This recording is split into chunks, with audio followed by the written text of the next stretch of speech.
हमरा जवाब दे दी, कथा के हमरा जवाब दे दी। देव असल बाप के बेटा असल गुरु के चेला खानी दे दी। अगर ना दे तो अपन टोटल साटा के पैसा दे दे। हां यही कॉलर दे। अगर दे देनी तो तार टोटल साटा के पैसा ले ले। हां बोलो काय बोला रे ना बोल भाई। आ किताब के संगे परमार के संगे ठोक के दे। तू दोस्त को सवाल वंदना में कोई रहो पर जवाब हम देनी। हम 5 गो सवाल कहीं बेहुदा चोटाई एगो हमरा सवाल के जवाब एकरा बाद वंदना में हम प्रश्न कहीं है कि वंदना में हम प्रश्न कहीं हां कि अयोध्या में सबसे पहले होली कब भई। के बात संगीत कथा हमार सुनो तारा बाप के ना। हां के बताई कथा हमार पहले सुनो रो कि अयोध्या में होली कब भई। भाई एगो चाचा खड़िया के कनी जो हमनी के सुंदर के बताई सब रुको सुंदर कांड सुनल जाई चालीसा ना सुनल जाई सुंदर कांड ना सुनल जाई तनी चाचा खड़िया तो इरोड़ा सुंदर कांड लागता। हम लंका कांड के आखिरी एपिसोड बोलतानी आए रौरा कनी कि हम सुंदर कांड ना सुनल जाई चालीसा ना सुनल जाई हनुमान जी के। हम ना सुंदर कांड बोलतानी ना चालीसा बोलतानी। कमेटी आदेश दी है। हाँ हनुमान आराधना के ना करी हनुमान जी संबंधित कथा होके के चाहिए। हनुमान समझ कर सुनी फागुन में अयोध्या में राम जी कौन काम कैले रहनी आ वीरता कौन देखौले रहनी फागुन के कहानी हम बोलतारी तो सबे कहल कि कथा होके के चाहिए। हनुमान जी के अब एक कथा के एमे जितना लोग बैठल बा आ चाहे सुभाष सागर एकरा के 2 लाइन में कथा के सुना दो तारा के 20,000 रुपया हम पे देता। हम सुंदरकांड नहीं बोल रहे हैं सुंदरकांड बोलतानी चालीसा बोलतानी।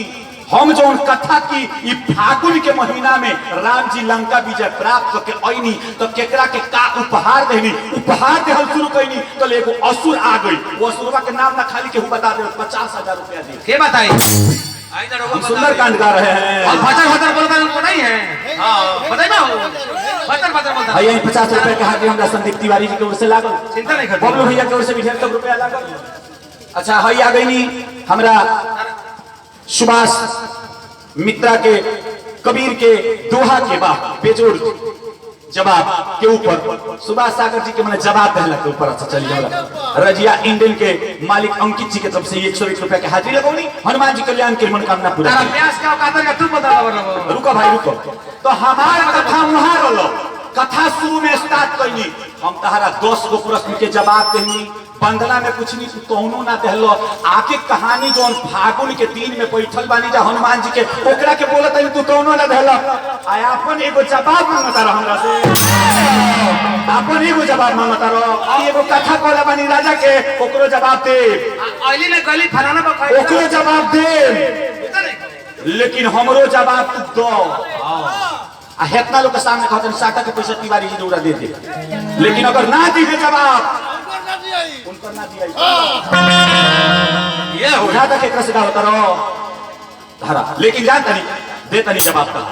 अब प्रसंग से किताब के ठोक के है किताब आ तो भी कहले हम पल्लभा बोल रहे हैं किताब में पढ़ रहे हैं कि गणेश जी की पत्नी थी जिनका नाम पल्लभा था। पूछ रहे हैं कि ठीक बा पल्लभा नाम रहे तो पल्लभा के बाप के नाम का दिखाओ तो पल्लभा के बाप के नाम तू दिखाओ हमने की वाह वाह भाई दिखावा हम जो किताब में पढ़ले बानी हमरा किताब में उतने लिखल बा कि गणेश जी की पत्नी थी जिनका नाम पल्लभा। तू कहीं किताब में पढ़ले होतबा तो तारा लगे होई हम जो नहीं पढ़ले उ ना कहे हम जितना पढ़ले बानी उतने बोले। नहीं तू देखई ए बाबू लेकिन आई बोलल खराब ना ध्यान दो तारा प्रश्न के जवाब देता नहीं। हां यही आओ कि बोलल खराब ना अरे जाता बोले के ना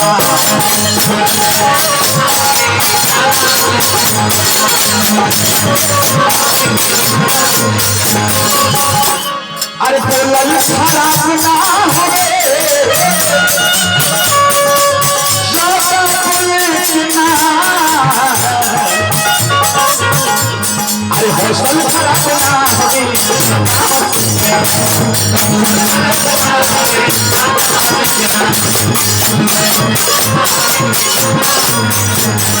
जाने कि पुलवे से शिशुपाल के गर्दन कटा गई साड़ी खिंचा गई बोलने से एक बेर शिशुपाल के गर्दन कटा गई, बोलने से शिशुपाल के गर्दन कटा गई। कहाँ है ई नहीं खानी फचल फचल करिया इनका खाली ना उनका खाली बोलत रहे। हम प्रसंग से बोले तनी महाभारत हमरा लगे बा एक शब्द बोले तो ठोक के बोले किताब पढ़ लियो तारा खाली ना माई के बहन के उतर करियावे तो होई न अब हमें गारे गारे बाबू तार नहीं कर सकता नहीं करेंगे लेकिन जौन बोले जगह से बोले ठोक के बोले शिशुपाल जौन मेरा राजू जब भइल शिशुपाल गइल भाई की अग्रिम पूजा के कर होखे सब लोग कहल की कन्हैया जी जैसे कन्हैया जी के नाम सुनल तले शिशुपाल गरिया में ओए अरे भीष्म जी रहनी महाद्रोण जी रहनी कहनी की काहे गरियावता भगवान कन्हैया कहनी की जान कर काहे गरियावता अरे बोले बानी बचन हम कबू एकरा माई के एकरा माई के होकरा माई के होकरा माई के असौ गलती के बाद में मारे में चक्र चलाई भगवान कन्हैया कहनी कि एक जौना बेरा जन्म भइल किताब से बोला तानी जौना बेरा एक जन्म भइल एकरा 4 गो हाथ आ 3 गो आंख रहे आकाशवाणी भइल जेकरा गोदी में धइला से एगो आंखवा आ 2 गो हाथवा कट के गिर जाई ओकरे एकर फुआ महादेवी एकर माई महादेवी हमार फुआ भगवान कन्हैया कहनी आहो सबका गोदी में धराए लगल जैसे हमरा गोदिया में धराई तले एक आंखवा आ 2 गो हाथवा कट के भगवान कन्हैया से आके कहले कि हे बाबू हमरा के बच्चन त हमरा बेटा के कबो मत मरी कबो मत मरी लेकिन भगवान कन्हैया कहले कि 100 गो गलती वापस 101 गलती चाहिए करती है कहां में अश्लील बाजी कौन हो गाली देता है कौन गाली देता है इनके फुआ कहीं है कि माई खली हमार माई फुआ बा हैं अब तेलारी पर चल जाए ना कि माई फुआ मौसी तो नहीं गए तो उसका जवाब हम थोड़े दे बोले कि ये सब बोलोरो में कस के माई बाप के लेके चलबे करे जगह से बोले का जगह से बोलो शुरू में कहता कि तोर माई हां बाजा तो माई या मौसी करबन तो तंगरी ढक कर दे चीर के बुझलो ना मेरे दादा सास ताना मारी है देवरवा देखी हंसी है अरे बलमुआ तहरा के अपी ना छीलले पासवा बलमुआ तहरा के मृत्युंजय मिश्र के बनौले बालो हां मृत्युंजय मिश्र हूं मैं 4 दिन के बिटिया माई राम ना चुन्नू मिश्र हूं मैं इनका ठोक मुंह है ऐसी तरह दुका दो जैसी हां हां ए महाराज अब विजेंद्र गिरी से तुरंत एगो 2 गोला फाइनल भइल डुमरिया घाट पार्टी के नंबर दे तनी पूछ लो जौन तहरा से कहत मुझे गई बा उपराम विजेंद्र बाबा से फिक्स हो गई तारीख लिखो 22/4 के चले हो तारा खानी कितना प्यास लोग कसरा जाई उजा हां हां आ संतोष सिंह से ओकरा 2 दिन बाद बगले में माझा थाना के लगे मत कहीं बाबा के बात करता रहो